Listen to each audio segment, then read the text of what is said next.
Okay. Welcome to Dis and Dat, 22 July. We're going to continue on with Campbell and Reeuten on Marx's Capital Volume 3, Chapter 3. The book is the culmination of Capital essays on Volume 3 of Marx's Capital. Much more complicated sort of chapter, I suppose.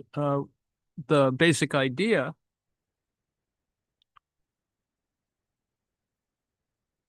is that there are a couple of useful diagrams. Well, they're useful to me, maybe not useful to you. It takes a little. This chapter is going to take a little work. You sort of should remind yourselves of Hegel, among other things. And I'll let you stare at this a moment, and then I'll be back.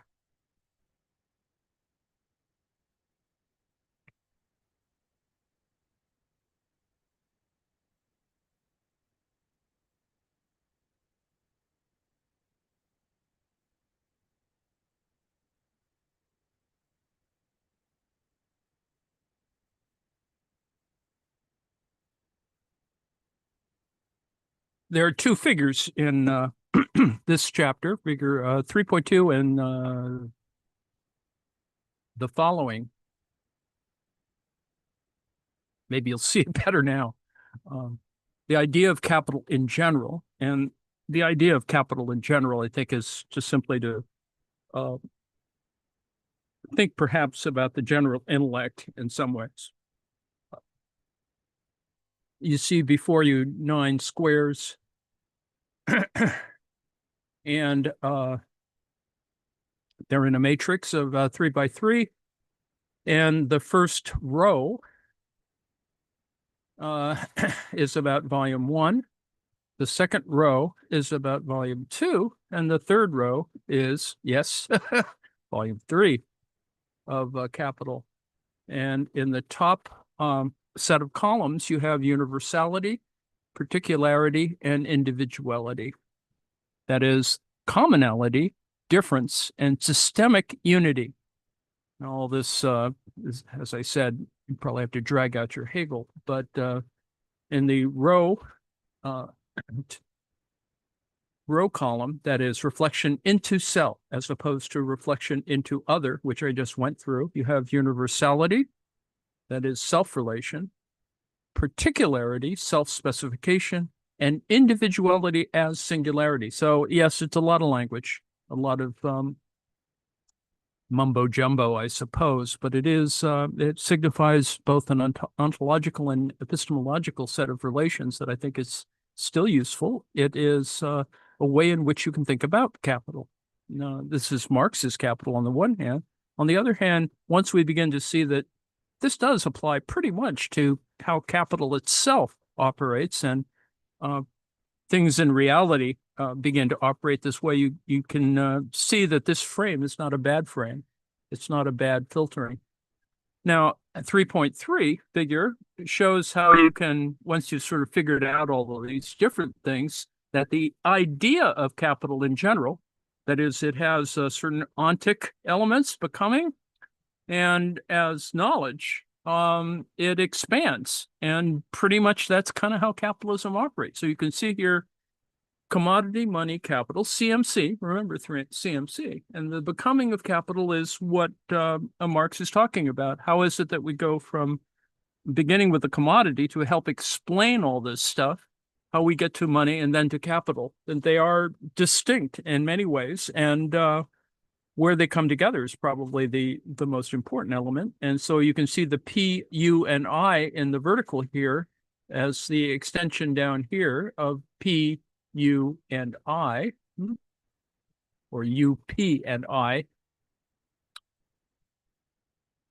You can see how that operates. The idea of capital is a, as it were, UPI in the, as seen above, and then IUP, the expanded idea of capital in terms of ultimately becoming production, is all sort of there. The expanded idea of capital as composed of industrial and financial capital is operative there. So anyway, once you see the see these and sort of think about them in these ways, I hope you can sort of work through that. This is Chris Arthur's work, and I hope that you'll look at his other work. It's really quite good work and important work, and it does overlap and intersect with other folks' work, like Higginbotham's work, et cetera. So all in preparation of getting to volume 3, hopefully, if there's a lecture series at the CSSGJ series, and I hope that is going to happen. When Marx published the first substantial result of his studies in 1859, the title was Contribution to the Critique of Political Economy. Book 1 was on capital, of which section 1 was capital in general. However, when the first volume of Marx's masterpiece appeared in 1867, the overall title was Capital Critique of Political Economy, was reduced to a subtitle, and the term capital in general had vanished. Nonetheless, it is arguable that some such concept was implicit in Marx's research program. It was Roman Rozdalsky, in his path-breaking study of Marx's Grundrisse, the first rough draft of Capital written in 1857 to 58, who discovered there the methodological importance of the idea of capital in general. He argued also that it retains its importance in any attempt to judge what is going on in the 3 volumes of Capital given to us. These volumes comprise what was originally intended to be covered by the topic of capital in general, and this was to be followed by studies of competition and other things, as the following plan sent to Engels in 1858 shows. Capital falls into 4 sections. Capital en général, this is the substance of the first installment. B, competition, note, of course, that we've been looking at in the context of Anwar Shaikh, competition of the interaction of many capitals, yes, the plural. C, credit, where capital, as against individual capitals, is shown to be a universal element. D, share capital as the most perfected form, that is, turning into communism, together with all of its contradictions. Given the fact that an examination of the text shows Marx used the term capital in general in different ways, the main body of this chapter will be divided into 2. The issues to be treated in each part are as follows. Part 1, the various definitions of capital in general in Marx's Grundrisse will be disentangled. Part 2, my own, this is Chris Arthur's, my own substantive treatment of a topic arising out of one of these definitions will be given. In this, I will build on a hint in the Grundrisse about the possibility of using Hegel's logic in articulating this idea of capital in general. Remember, I warned you about Hegel. Marx's Grundrisse. The source for Marx's understanding of capital in general is his Grundrisse. Unfortunately, there's no textbook-like account, darn it. Instead, there are a number of different places in which he refers to the idea with some brief indications as to its meaning. Let's examine the evidence. At the outset, we must register a philological problem. Where the English translations have capital in general, this does not always refer to the same German phrase. For the most part, the equivalent is capital im Allgemeine, but occasionally it is capital überhaupt. While the first is clearly a logical reference, the latter is a pretty everyday sort of term. Überhaupt is in fact an adverb, the first dictionary definition being generally. In the following quotations, the first logical phrase is to be assumed, except where I give notice otherwise. The first discussion of the general concept of capital is where Marx, evidently under the influence of part 3 of Hegel's Science of Logic, attempts to sketch out some categories with which to grasp the dialectic of capital.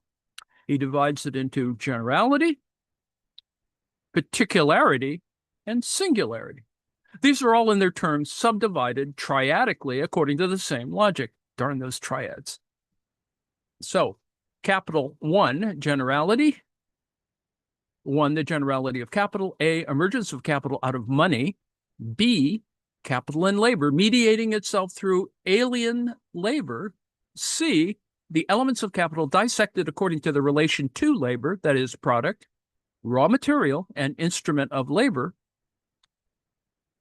Number two, particularization of capital, capital circulant, capital fixe, turnover of capital. Three, the singularity of capital, capital of profit, capital and interest, capital as value, distinct from itself as interest and profit. Section 2. So that was all generality, remember. Number 2, particularity.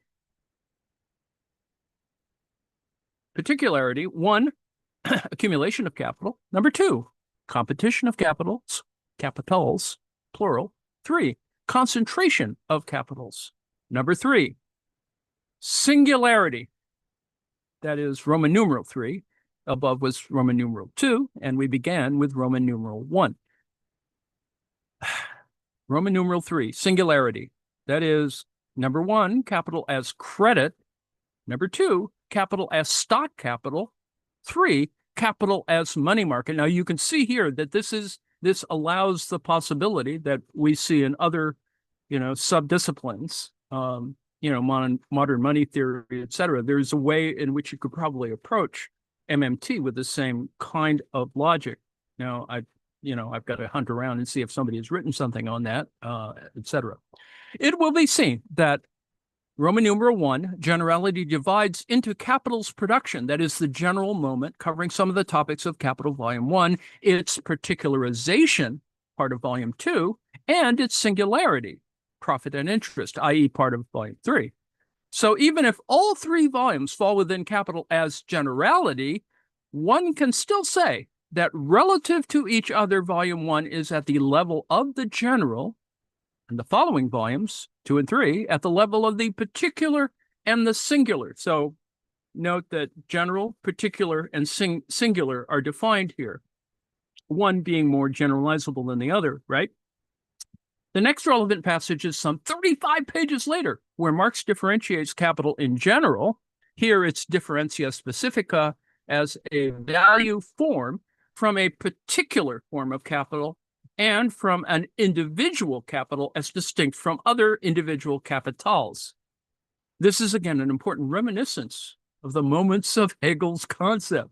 Another 35 pages later, a quite different idea appears. Here, capital in general, that is capital überhaupt, is identified with capital as such, say the capital of the whole society. Now, this is significant for its ambiguity. Capital as such neglects difference. Capital of the whole society absorbs difference. So this is an interesting, perhaps a negatory sort of idea. However, Marx was still not satisfied and returned to the question from yet another angle. Capital in general does appear only as an abstraction. Remember, we've discussed this, which grasps the aspects common to each capital. However, capital in general, as distinct from the particular real capitals, is itself a real existence. The example he gives of the latter is that of banking and loans, where capital doubles itself into the general form accumulated in banks and the particular applications for which chunks of it are lent, or lended out, whatever. What is important here is that while the latter are obviously particular real capitals, the general form too has separate real existence rather than being a quote-unquote mental classification. He concludes the passage by making a distinction between notions of generality once more. While the general is therefore, on the one hand, only a mental differentia specifica, it is at the same time a particular real form alongside the form of the particular and individual. Marx here, therefore, explicitly recognized that 2 shapes of capital in general are possible. Those 2 shapes are mental abstraction and reality.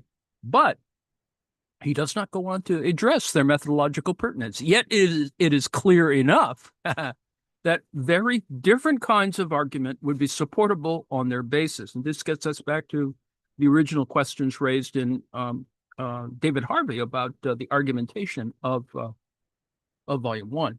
Finally, towards the very end, yet another concept of capital in general appears.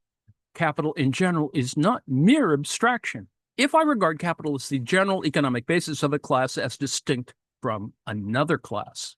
So what can be made of these genial suggestions of Marx's Grundrisse? Remember, we've been looking at the Grundrisse throughout all of this. So what can be made of these genial suggestions of Marx's Grundrisse?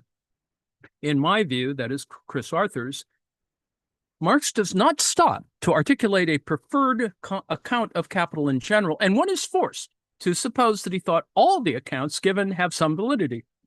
Let's list them. Number one, most obviously and unproblematically, Marx makes a distinction between many capitals, and what they all have in common, their general concept or capital as such. This sort of distinction is familiar to us from many sciences. It is a favorite procedure of empiricism, which abstracts common elements to form a class. Here, as Marx observes, the real capitals are the many, and the general is merely an abstract identity, or quote-unquote dumb generality, which is generated by the observer and granted expositional priority in a linear logic. Number two, Marx says that there is a sense in which capital in general can be understood not merely as a mental abstraction from the plurality of real capitals, but as itself a real existence, unlike the previous case, and he cites banking and loans. Number three, a quite different approach appears in discussions in which capital in general is not so much contrasted with many capitals, but appears in a tripartite division along the lines of Hegel's logic between generality, particularity, and individuality. Now, sometimes capital in general appears as the quote-unquote total social capital. Number five, capital in general appears as the economic basis of a class opposed to another. So it may be worth noting that, as far as Chris Arthur can discover, Marx never at any point directly counterposes capital in general and many capitals. Rather, capital in general is contrasted with the individuality of capital, while many capitals contrasts with capital as such. So there's a kind of simple division there. What all capitals have in common. Now, of course, Marx does contrast capital in general and competition and links the latter with many capitals. This is what Anwar Sheikh is talking about at certain points. While I think Marx never abandoned the idea of the three volumes of capital as all part of capital in general, at the same time, I'm impressed by Marx's articulation of the various levels of analysis given in the Grundrisse passage containing a tripartite scheme.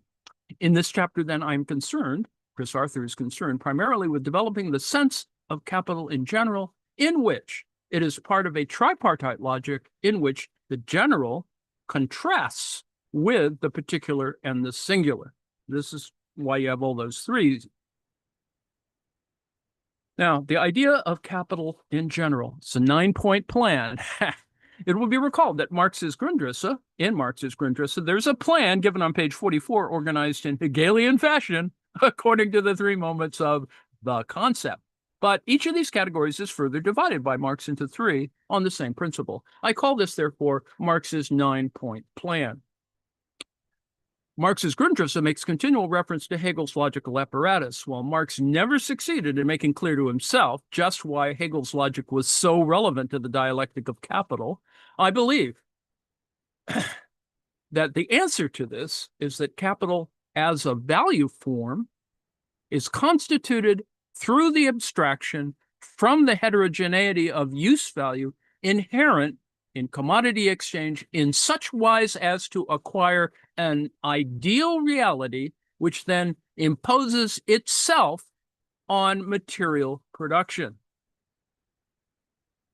Now, there's a lot going on there, but hopefully you can grasp that. This opposition between value and use value becomes more and more slightly mediated, but always threatens to burst out into open contradiction.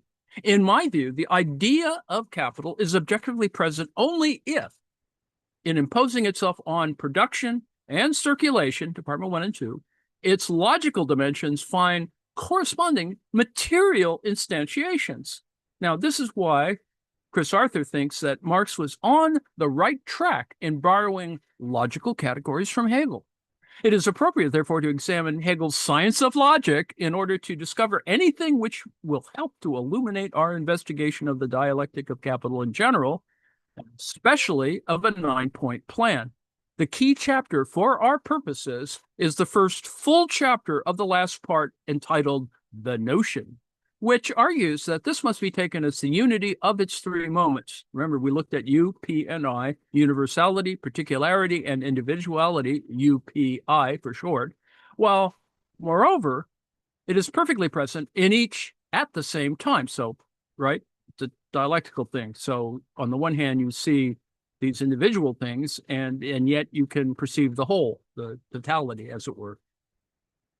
Before proceeding, it is necessary to mention the problem of English translation of Hegel's categories. For in trying to compare Nicolaus's rendering of Marx's Grundrisse and Miller's translation of the science of logic, we are handicapped by the fact that they choose different English terms for the same German one. I will not endeavor, as Chris Arthur, I will not endeavor to harmonize the translations, but I give in figure 3.1 the relevant alternatives and ask the reader to bear in mind that the English terms are to be taken as equivalent in value. So, looking across, German Begriff is in Hegel's science of logic, notion, whereas in the Grundrisse, it is the concept. Allgemein in science of logic is universal, and in the Grundrisse is general, and Einzelheit in the science of logic is individuality, whereas in Grundrisse it is singularity. So I know this gets problematic, and you need obviously a decoder for all this, but needless to say, I think this is an important element, not simply because the German has possible other implications in various texts, and particularly in the English translations of one Hegelian text and one Marx text. And so you can see that already that there's some problems. A variation in translation from German in the science of logic by Hegel and the Grundrisse by Marx. As we just said, Marx redivides each of these categories, U, P, and I, and mnemonically you can sort of remember, I suppose, the news service UPI, into three again, apparently on the same principle. Marx gives no explanation of why a triple differentiation should be repeated in this way. Chris Arthur holds, that such a complexity is required if the idea of capital is to be developed in two distinct dimensions, namely the differences that arise from development within itself. In Hegelian terms, its reflection into itself, on the one hand, and the differences that arise from its development into a system of capitals. That is, in Hegelian terms, its reflection against itself. We started with reflection into itself, and then reflection against itself into another, on the other hand. A lot there. Probably have to go over it a couple times. Marx himself seems to have given up his 9-point plan almost immediately, but much of Capital is congruent with its general principle. So I believe it continued to inform his thinking. Below, I reinstate it and reconstruct it. The problem with Marx's version is that he crammed in material at different levels of abstraction. Seeing no way to make it work, he abandoned the experiment. You could say that it's a kind of philological experiment, but anyway, it works well enough if things are kept simple by confining the categories solely to those of industrial capital, which does explain a lot of things, not only the question of gold and then the question of industrial capital. In this plan, if the larger context is disregarded, then the three volumes of Capital stand to each other as universality, volume 1, particularity, volume 2, and individuality.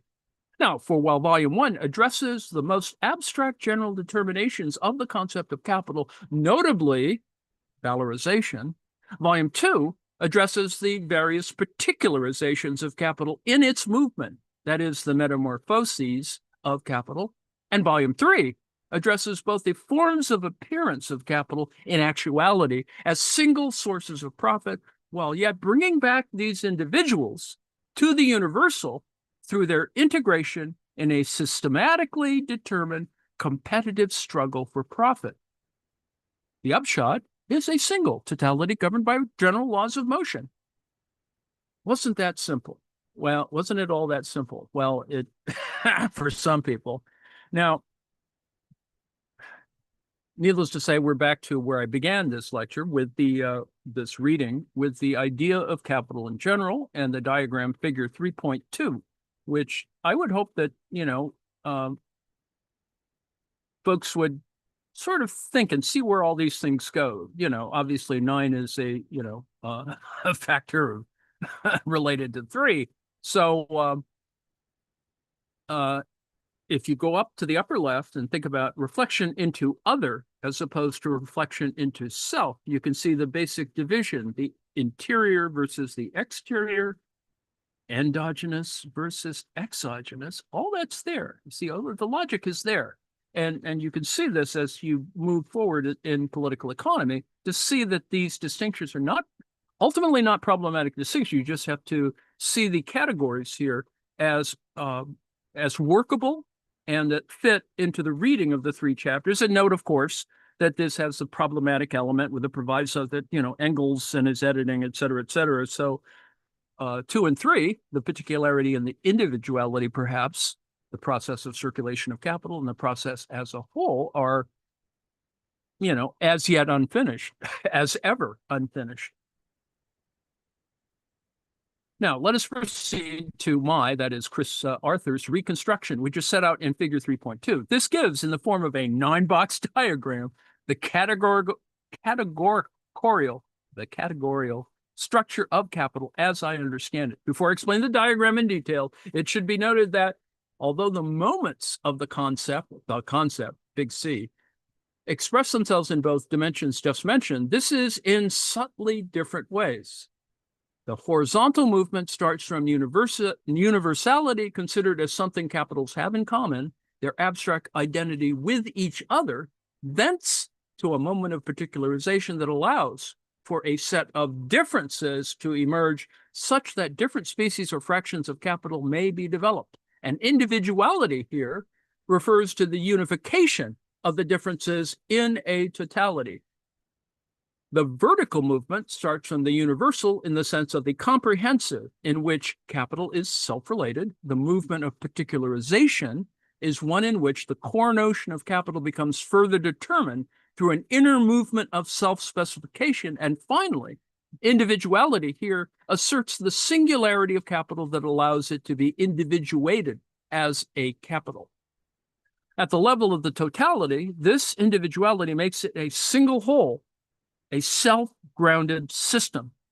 As far as the idea of capital is concerned, the category of totality does not merely stand for a conceptual claim that all capital is a unity, but addresses a material interconnection existent as the capitalist system. So I think you can see, sort of the agency structure thing at work, and you don't have to, get too crazy about it, let's say. Another way of looking at it is that the horizontal development is an unfolding of what is implicit, whereas the vertical movement is one of concretion.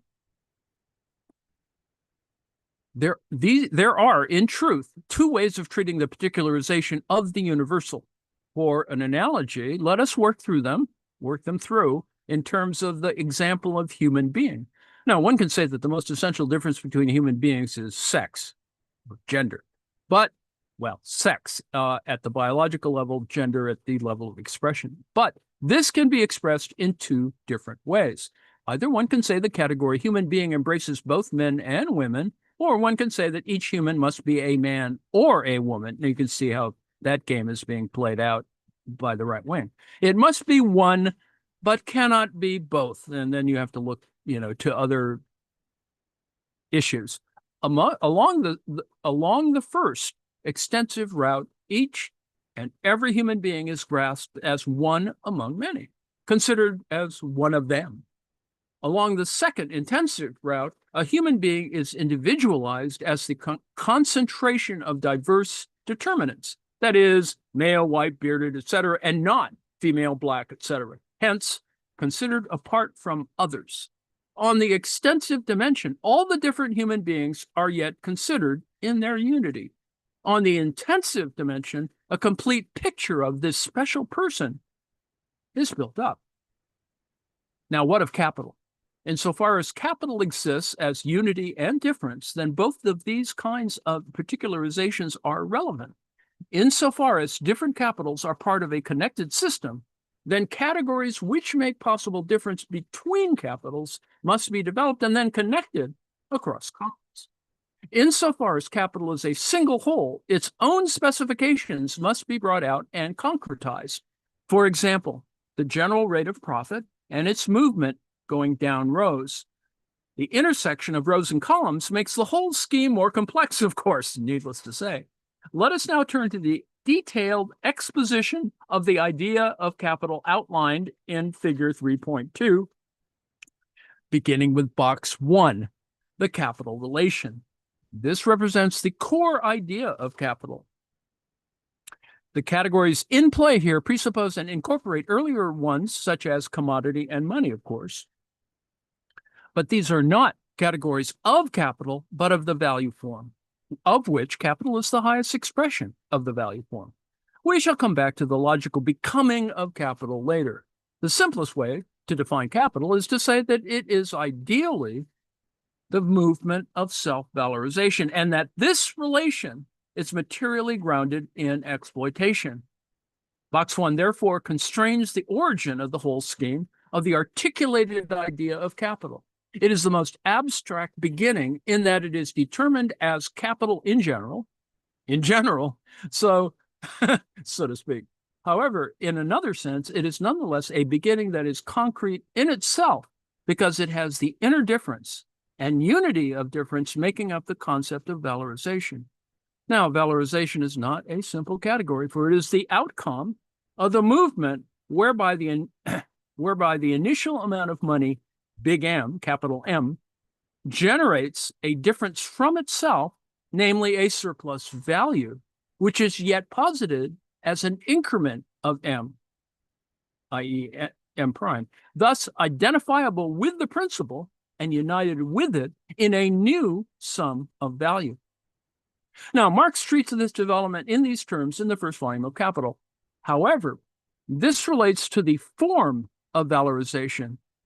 If capital is to ground its self-valorization, it must sink into its substance, namely alienate itself in factors of production, notably labor, which is a difference from capital that remains in contradictory unity with it. So all these topics are subsumed in the capital relation set in box 1. So let's go back up here and look at here. Now, box 1 has numeral 1. So you see the intersection between universality, that is its commonality, and its self-relation. And you can see the difference, hopefully, between self and other in that context. And you can see that this is discussed within the context of volume 1. So you may want to separate out an image of this as you move along.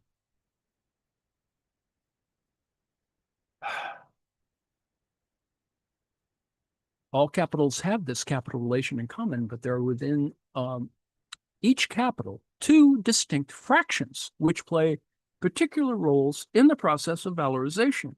As we know, Marx distinguished these and termed them constant, little c, right? And variable, little v, capital. Constant capital and variable capital. These we place in box 2. So yes, there is a logic to this.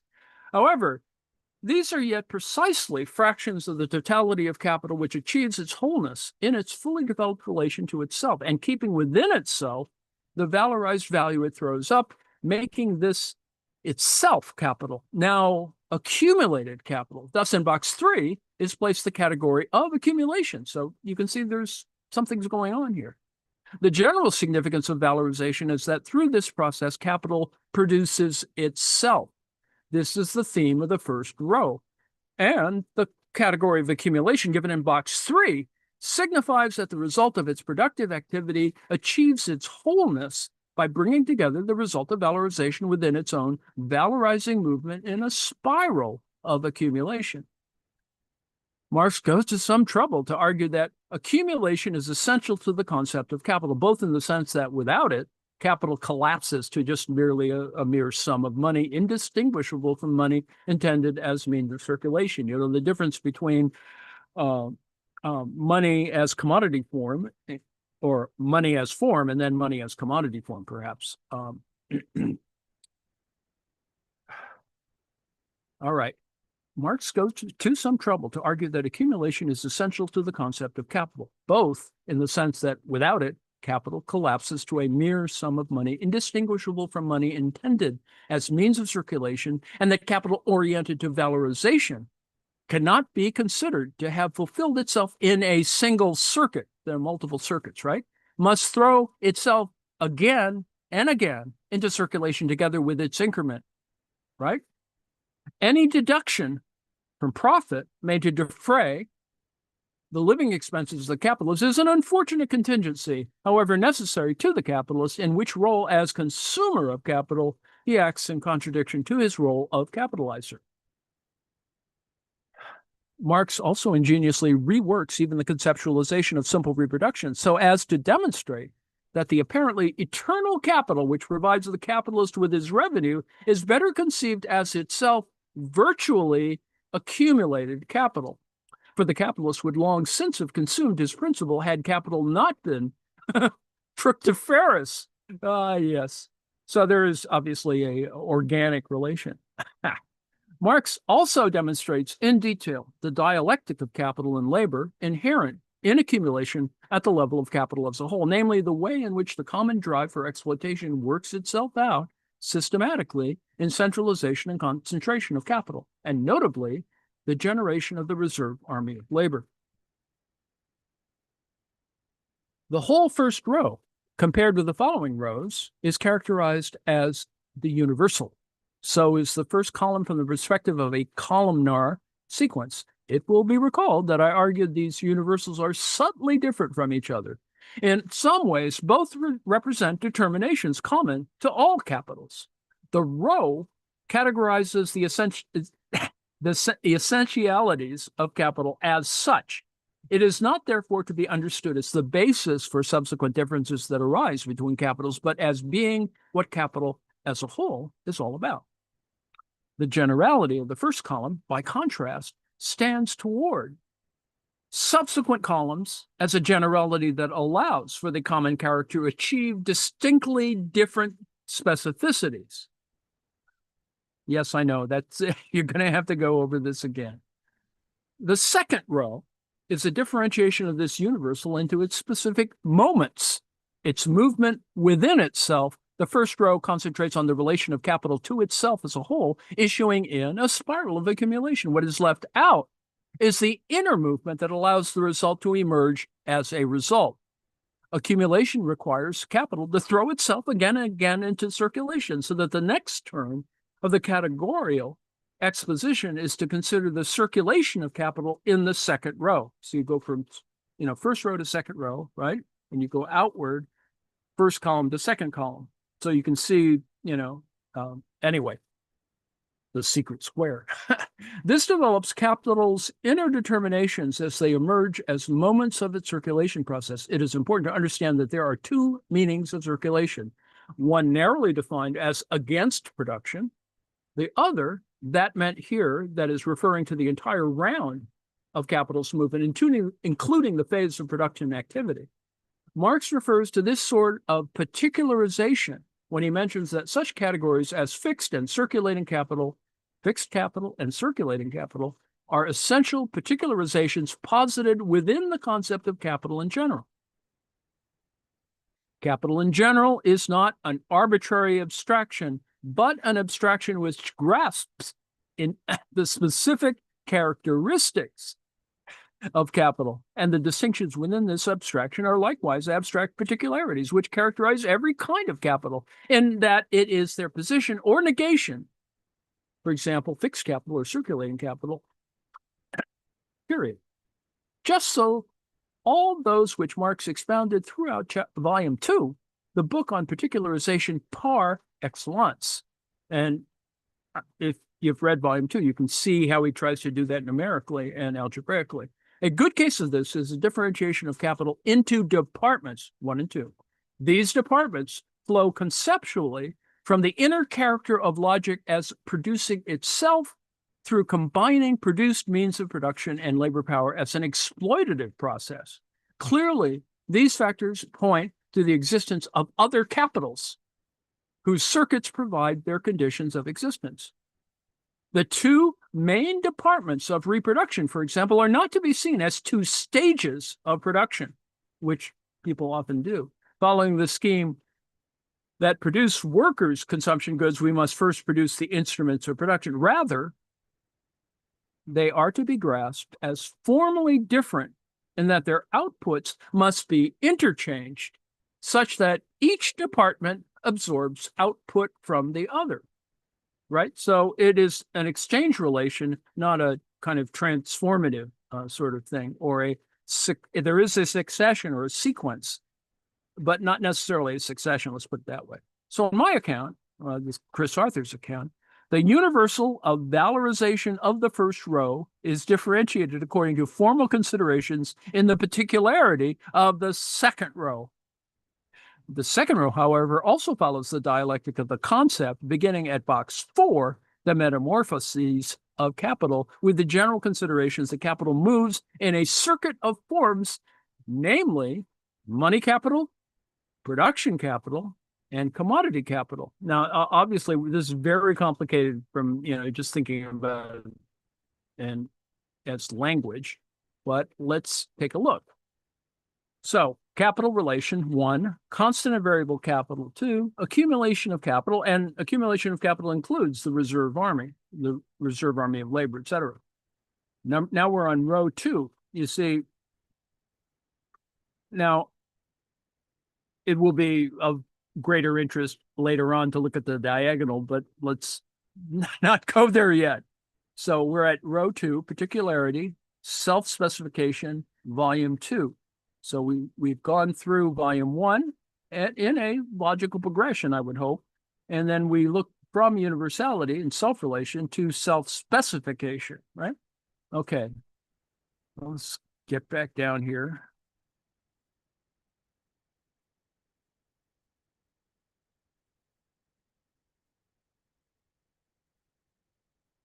So on my count, the universal of valorization in the first row is differentiated according to formal considerations in the particularity of the second row. The second row, however, also follows the dialectic of the concept, beginning at box 4, the metamorphoses of capital, with the general consideration that capital moves in a circuit of forms, namely money capital, production capital, and commodity capital. This is a concretization of box 1. So you can actually think about this as how column 1 proceeds down to row 1 goes to row 2, in that it unpacks the process of valorization so as to exhibit the inner articulation of capital as a circuit of phases, Marx gives a detailed treatment of the specific forms in which the capital proceeds in volume 2, and this is the foundation for what follows. Considered as a universal, box 4 forms the start of the dialectic of the second row.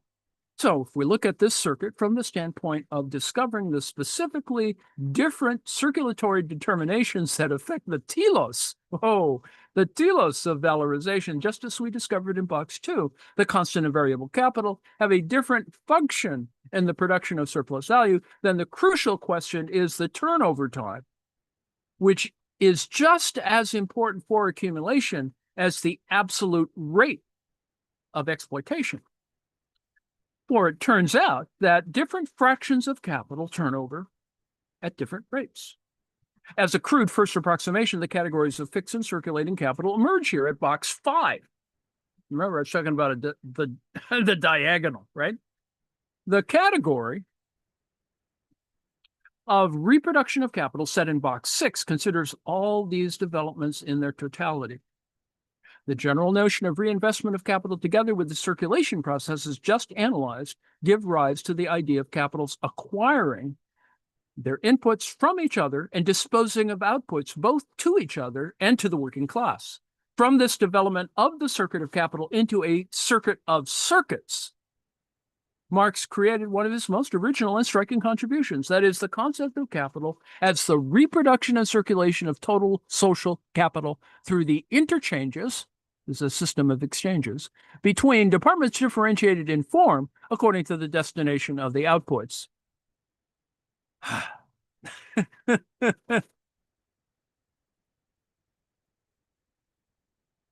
For the notion of metamorphoses of capital brings with it the relation of one circuit to others, and therewith the link to a totality of circuits, and hence the category of total social capital emerges.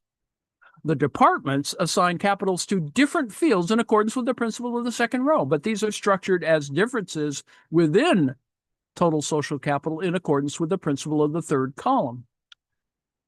Box 6 also acts under the influence of the category of accumulation to generate the category of expanded social reproduction.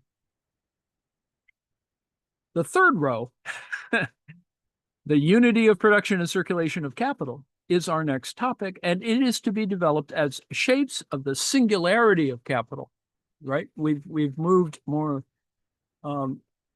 into singularity, and it is to be developed as shapes of the singularity of capital, the category that concretizes capital in determinate fashion.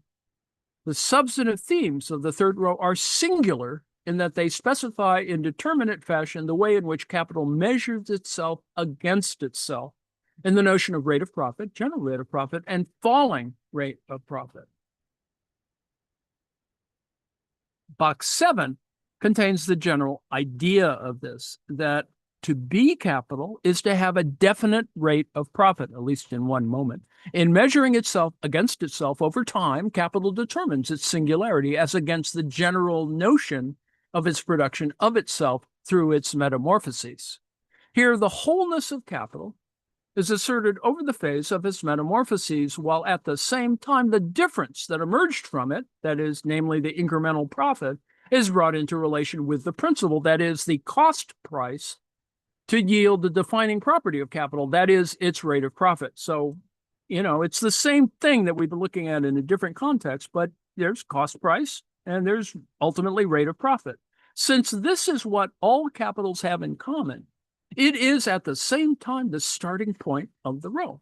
In box 8 are the consequences of the fact that in the first instance, different capitals have different rates of profit. In the column above it, we find determinations of capital that have a particular bearing on how this rate of profit is determined. In this column, this is column 2, such relevant distinctions as organic composition and turnover time are mentioned.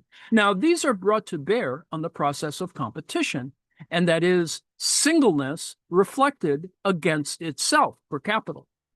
In that branches of production normally have very different organic compositions from each other, which would generate different rates of profit were a uniform rate not established for the realization of appropriate prices of production.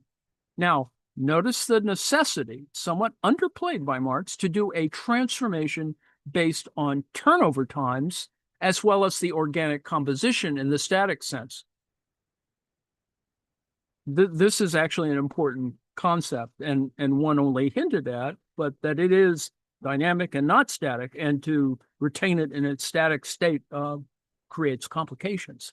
In box 9 is the culmination of the scheme.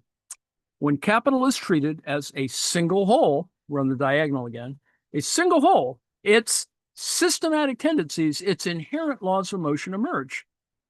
In the 9-point plan of the idea of capital, the third row, concrete wholeness, and the third column, X3, Y3, box 9 is the unity of, and the third column, systemic connection, are moments of unity. Box 9 as the unity is where the dimensions are brought to a focal point. The moment where the system of capital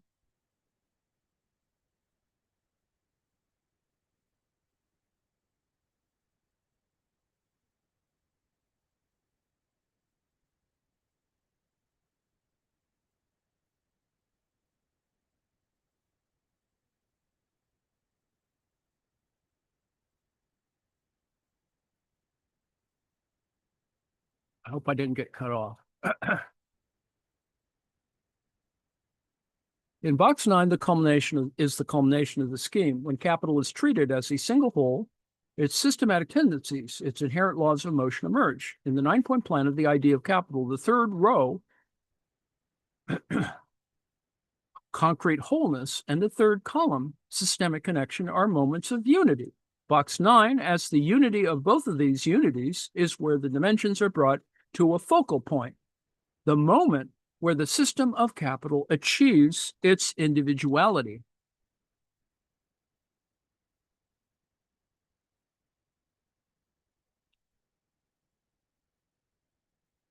This is where all the action is, so to speak. Along with the increasing organic composition of capital goes the tendency of the rate of profit to fall. This is also the appropriate place to consider crises and the historical destiny of capital. When capital expresses itself as a whole, we gain a comprehensive idea of the laws of its motion as the systematic interconnection of a rich variety of inner determinations reflected into each other and against each other so as to form a system. We studied the life of capital, in which the destiny of individual capitals is only a moment in the overall growth of the whole social capital. It is of interest to illustrate the detail of the chart by a comparison of the content of box 6 with 8. All right, let's see.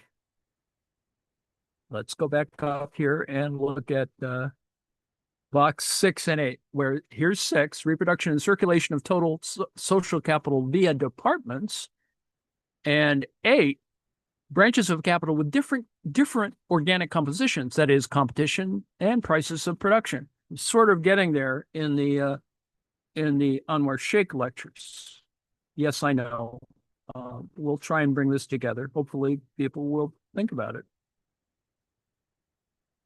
The reason for this selection, 6 with 8, is that neo-Ricardian solutions to their transformation problem always conflate these two determinations of the system of capital. Both topics exhibit a combination of particularity and individuality, while universality is held in the background, single commodity stuff. Reproduction of social capital through departments, box 6, has the logic of complementary specification as row within a connected system as column, whereas the struggle over profit, box 8, has the logic of individuation as row in and through external opposition as column. So in both cases, generality is still in the background, but as a necessary context.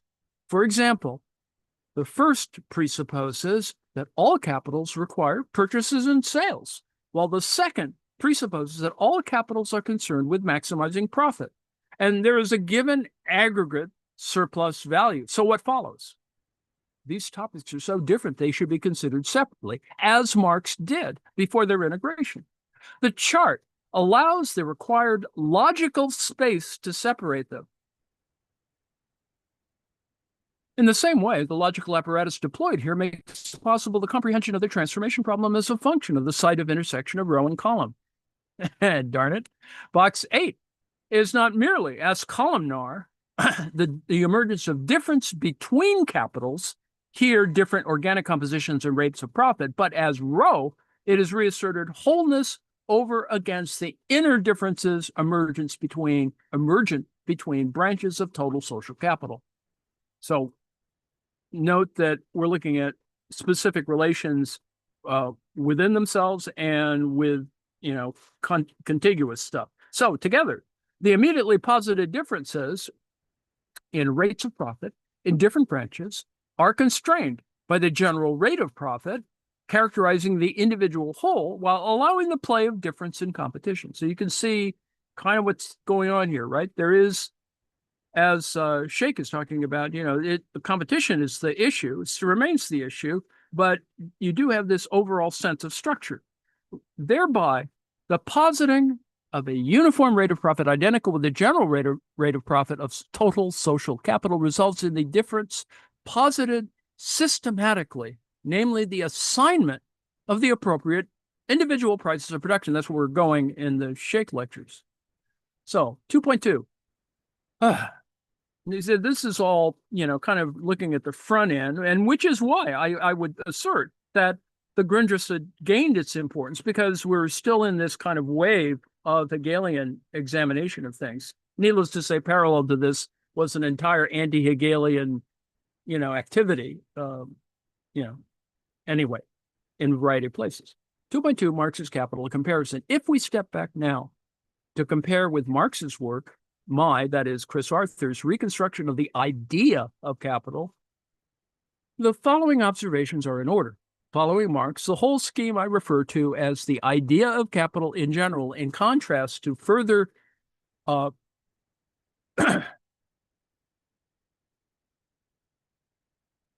here, capital in general is a way of talking about the general concept of capital as such, prior to the incorporation of the developments that may arise from contingent features of the interaction of a multitude of real capitals. Like Marx, I see the need to divide the material of capital in general, thus defined, into 3 books.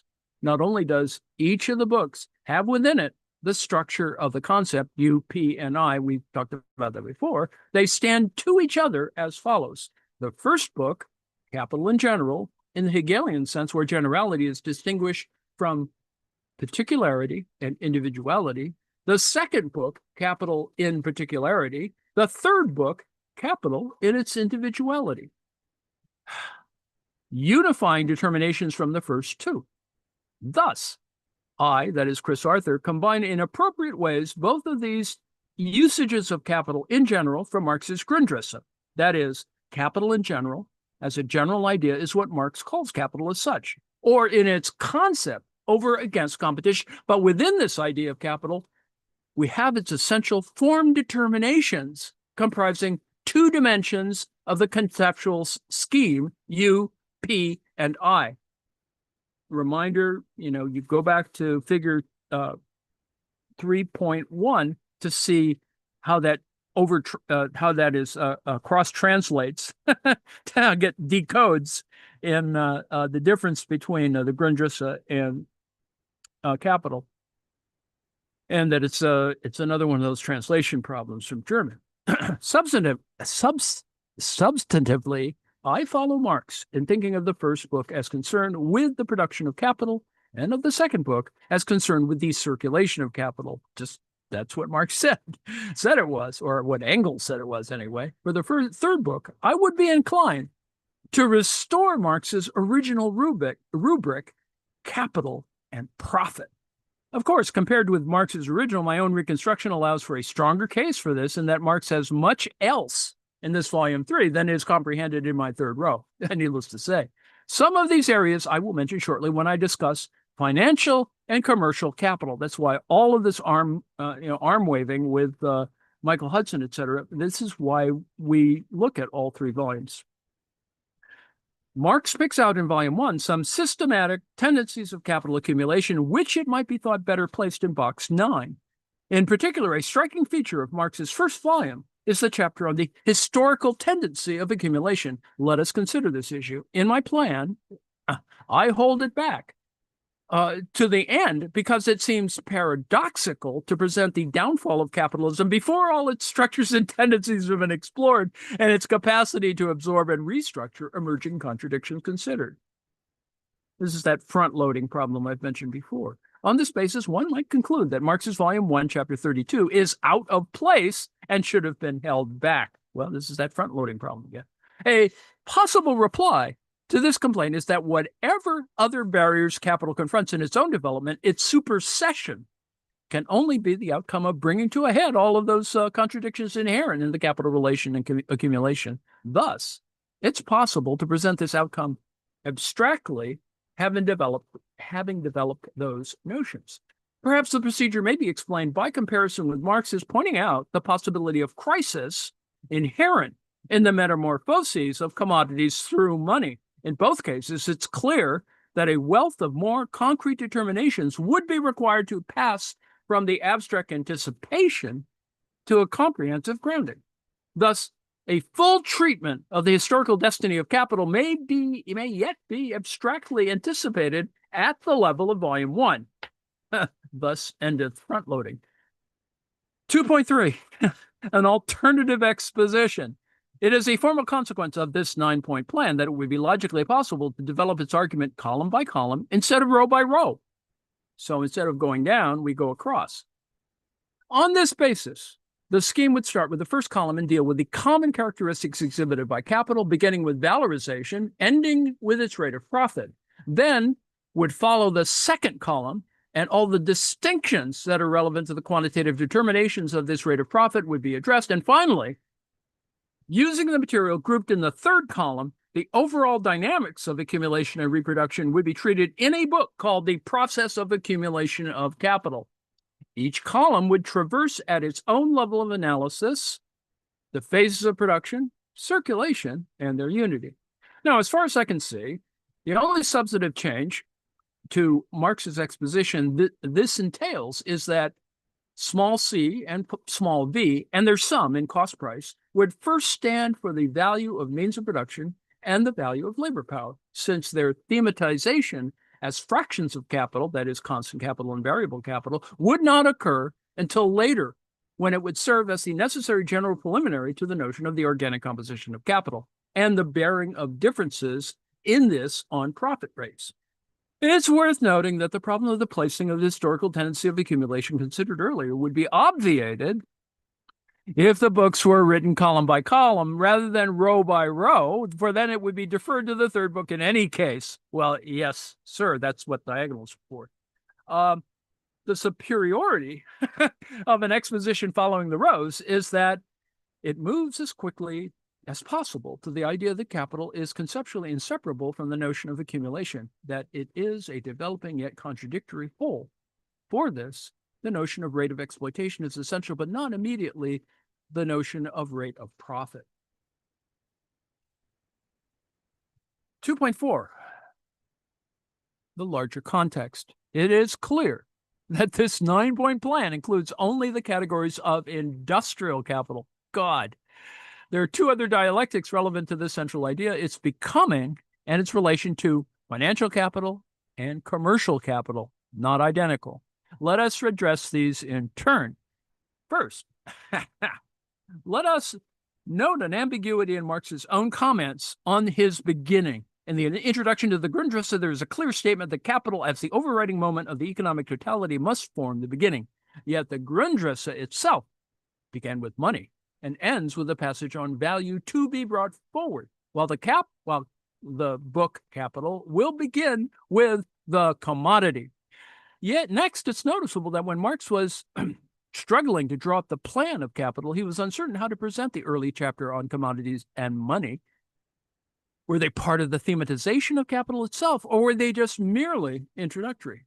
Now, I refer to the period of 1858 to 67. In some of these plans, Capital in General is the title for the whole of this part of his critique of political economy. But in some other plans, this title is preceded by the sections on value, later commodity, and money.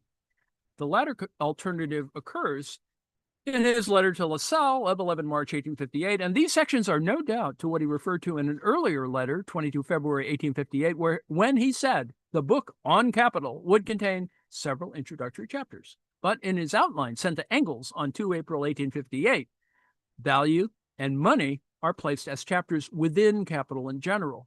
However, in his plan of June 1858, he reverted to the setup with introductory chapters before Capital in General.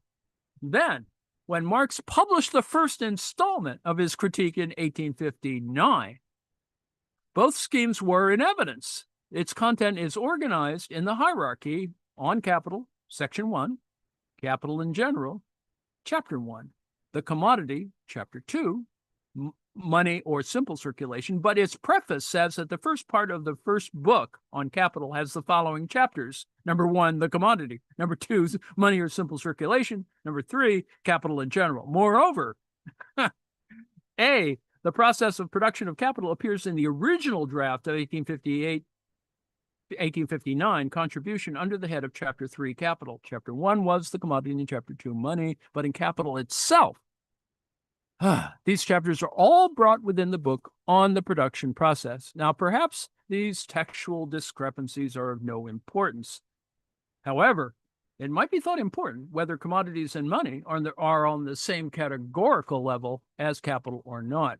A related point of interest is that in the Grundrisse, Marx several times adverted to a distinction between the becoming of capital and capital that has become.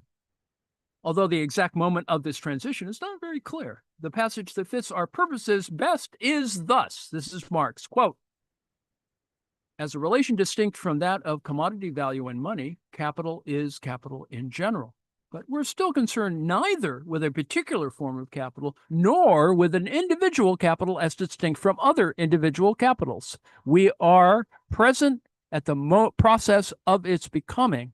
This dialectical process of its becoming is only the ideal expression of the real movement through which capital comes into being. It's all there.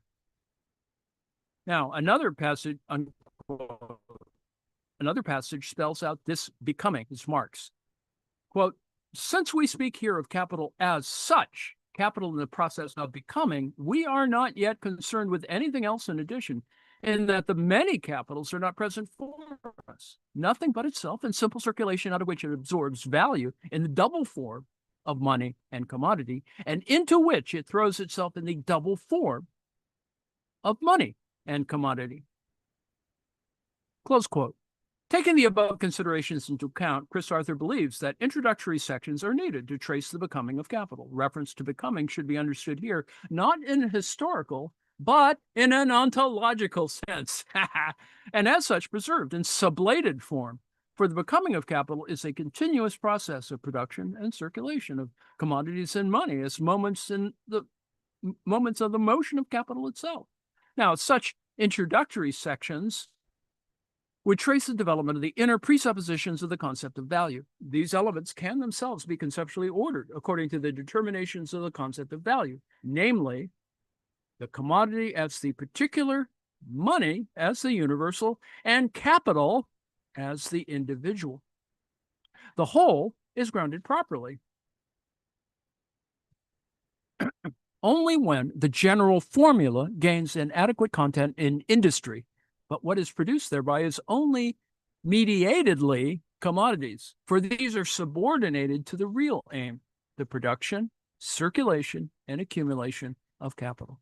Thus, if the becoming of the capital form presupposes circulation, capital that has become determines the circulation of commodities and money as abstract appearances of its own movement, as necessary to its concept, not merely as presuppositions, but as forms of itself.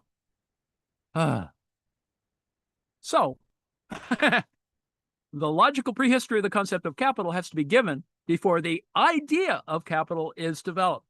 This idea, big I idea, is that of industrial capital. But complementing the necessity to deal first with money and commodities, there arises as a corollary to industrial capital, the externalization of moments of its circuit, money capital and commodity capital, as the separated accessories, finance capital and commercial capital, such that three persons or personifications of capital emerge. Again, these are logically related according to the moments of the concept. Individuality, that is industrial capital, universality, financial capital, and particularity, commercial capital. Now, Chris Arthur calls this trinity the expanded idea of capital. The reason for the logical attributions is as follows. Commercial capital deals with exchange values in their existence as a range of particular kinds of commodity, whereas industry, as the source of them, must necessarily produce every commodity as a single embodiment of value, and financial capital deals strictly with the universal concretization of value, that is, money itself. We can therefore extend the earlier diagram backwards and forwards. Oh, recursion. See this, right? Now, 3.3 is, imagine the earlier figures compressed into, P, U, and I, U, and P, the idea of capital on the left, and you can see this path, right? Commodity, money, capital, and then the idea of capital, and then industrial, financial, and commercial. The expanded idea of capital. So there are three things: the becoming of capital, kind of volume one, the idea of capital, and then the expanded idea of capital.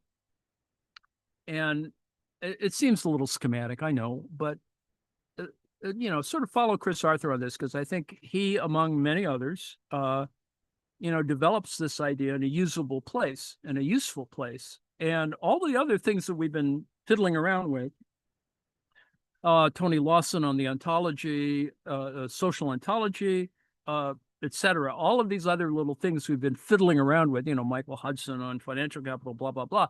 All that fits together. It works, and you can see, of course, that certain folks over specialize or specialize in, MMT, etc. Here, then, we have a further expansion of the idea and capital in general as against competition. This is kind of the crux of where Amar Sheikh is moving. So if we now glance at Marx's Capital again, in order to compare his arrangement with our expanded plan, we find that his first volume not only covers the first row of the idea of capital, but that he naturally has several introductory chapters on commodities and money. However, he does not mark these off, as he perhaps should have done, under some such rubric as the becoming of capital. Now, if only Marx had, read stuff on matrices. But anyway, as things stand, it appears strange that a book titled The Production Process of Capital should begin with exchange and discusses production only when the chapter on labor process is reached. Of course, the early chapters may be considered to be about the production of the form of capital, but this would be a slightly unusual sense of production. And yet, well, let me break here for a second and say, yes, well, on the other hand, that's what knowledge is for. Once the dialectic of the value form is separated out, hence why people fiddle with the value form, then the central part of volume one is indeed about capital's production of itself through valorization, surplus value, and its transformation into capital, with the relevant circulatory moments taken as given. His second volume of Capital corresponds to our second row, but his third volume contains not only our third row, but what Chris Arthur has called the expanded idea of capital, together with rent, yes, insofar as it is influenced by the formation of a uniform rate of profit. Now, if we review the contents of volume 3 of Capital according to the framework Chris Arthur has presented, then the sequence of parts is as follows. Part 1, the transformation of the rate of surplus value into the rate of profit, corresponds to box 7 of my 9-point plan, see figure 3.2. Part 2, the transformation of profit into average profit, corresponds to box 8. Part 3, the law of the tendential fall of the profit rate, is about one of the most important systematic tendencies that fall into box 9. Then parts 4 and 5, commerce and finance, are dealt with in my scheme, that is Chris Arthur's scheme, under the heading of the expanded idea of capital. In one sense, they complement industry as having their own specific functions in the overall life of capital, and it might be thought that insofar as they form a triad of conceptual determinations, it is wrong to give any special importance to one as against the other. This is a categories issue. Thus, just as it would be to prioritize one of the circuits of an individual industrial capital discussed in volume 2 of Capital. Moreover, this triad is more comprehensive, it seems, than the dialectic of the 9-point plan. The monetary moment especially seems to bulk large in both cases, for it is in money form that capital is able to measure itself, and its increment in the form of autonomous value uncontaminated by matter. In a similar way, the money market supplies finance to each industry and firm only after making such assessments. This seems the place at which the unity of the whole capitalist system posits itself explicitly, and the place at which key decisions are making, hence Hudson. Nonetheless, because capital as a whole cannot expand itself systematically on the basis of its mere form. Industry, as the site of the origin of surplus value, is the truly individual moment and the centerpiece of capital. Part 6 of Volume 3 on rent lies outside my conceptual scheme of capital in general, unfortunately, because it pertains to a revenue extracted from capital on the basis of another form of property that confronts capital, i.e. land, right? However, Marx decided to bring the topic into Volume 3 only insofar as the treatment of the remaining themes demands, meaning by this the dynamics of distribution of aggregate surplus value. Finally, we get to Section 3, the conclusion. In spite of the large claims made by Rostalski about the category of capital in general being the key to understanding Marx's work, we find that this notion is nowhere rigorously developed in the sources. Rather, Marx seems to have been using the term in a multiplicity of ways. Who knew? All these play some role in his work, and a reconstruction, such as that attempted here, can locate each sense in a specific context of discussion. Thus, we may follow Marx in distinguishing capital in general as a topic to be addressed prior to the thematization of competition. This is why, Anwar Sheikh is important. The study of capital in general, in this sense, is a study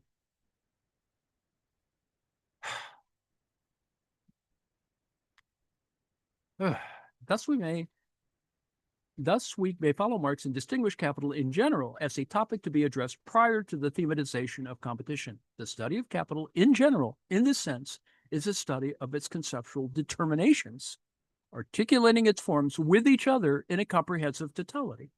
Then we may mark off another sense of capital in general, in which within the aforementioned conceptual determinations, one may contrast those which are universal, particular, and individual, UPI. These very roughly correspond to much of the 3 volumes of Capital as we have it.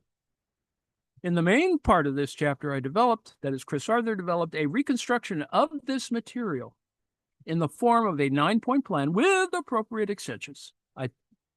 Chris Arthur says, I think I've done enough here to show that with certain revisions, Marx implicitly followed through his intuitions about the importance of the concept capital in general and his intuitions regarding Hegel's logic, much as a whole bunch of other folks have thought this.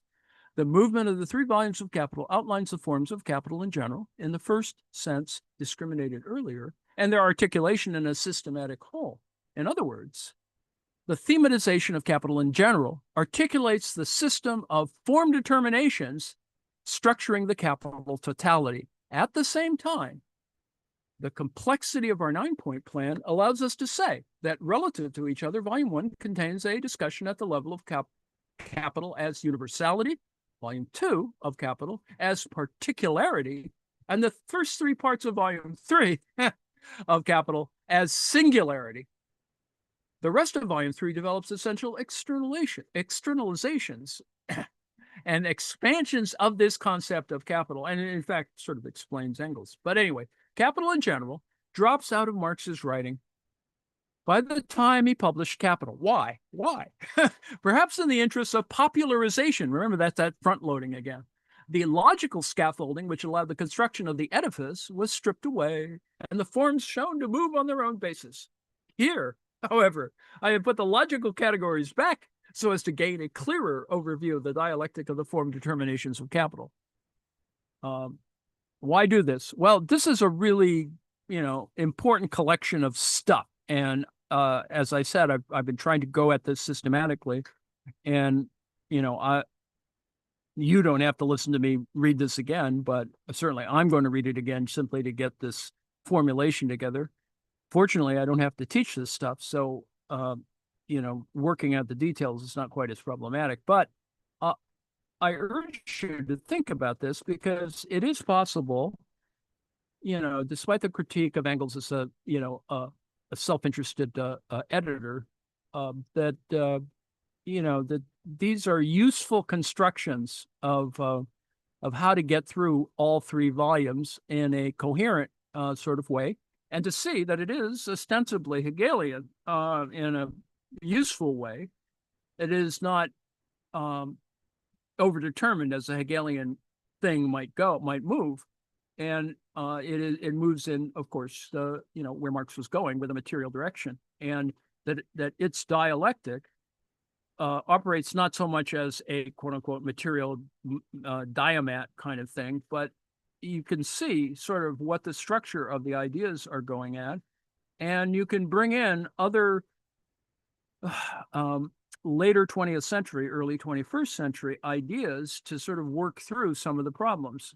So henceforth, because of this expansion thing in the third volume, it's quite possible to introduce certain other ideas, much like, rent is thrown in there for a variety of reasons. And in fact, I think rent is the way in which you unhinge or can opener out or unleash some of the elements of analysis. Anyway, thank you very much for your attention. This has been chapter 3 of Campbell and Reuten's text on Karl Marx Capital, Volume 3. This is in preparation for hopefully the CSSGJ lecture series that hopefully Andy Higginbottom is going to present on Volume 3. And needless to say, Higginbottom's approach is different, but not contradictory to this general logic. And if you can sort of see the connection between the two, that is the way that Higginbottom approaches certain other issues, and in fact, in detail, he goes at certain dynamic elements that are important for discussions on development, much like Anwar Sheikh's is a way of getting at a methodology that works for discussion of development. I think you'll find this useful, and I like, as you may have discovered, I prefer diagrams. They just help get through idiographically some of the important issues. So anyway, I will I now return you to our regularly scheduled program. Let me see first if there's something pressing that needs to be answered. Oh, come on.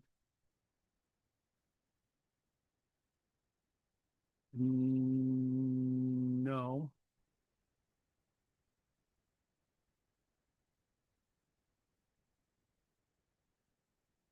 Yes, there was a blip in the center. Not that I'm going to have to do this again. I would do this again, partially because I need, it's going to take several readings to get through to sort of figure this out. So anyway, there's that. I will now